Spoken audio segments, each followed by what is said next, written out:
আলহামদুলিল্লাহ আমাদের আমন ধান কাটা শুরু হয়ে গেছে। এই যে দেখেন আমন ধান কাটতেছে। এরা পাবনা থেকে বহুত লোকজন আসে, 20 জন 22 জন করে আসে। এরা ধান কাটে কাটে একবারে মাড়াই করে যা আছে একবারে এভরিথিং করে এরা দিয়ে দেয়।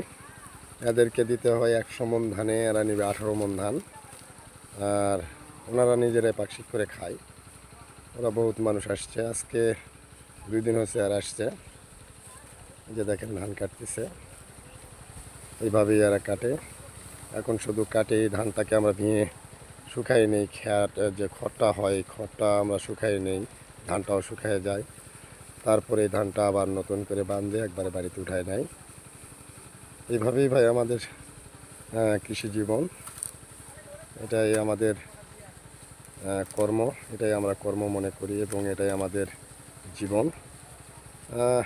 মোটামুটি আলহামদুলিল্লাহ কৃষকের মুখে আবার হাসি ফিরে আসলো। আল্লাহ পাক নিজে হাতে আমাদেরকে হাসি মুখটা দেখাচ্ছে, আমরা দেখতেছি। সবাই দোয়া করবেন আমাদের জন্য। আমাদের মাঠের ধান যেন আল্লাহ সুষ্ঠুভাবে আমাদের মাঠের ধান আমরা বাড়িতে নিতে পারি। সবাই দোয়া করবেন। আলহামদুলিল্লাহ।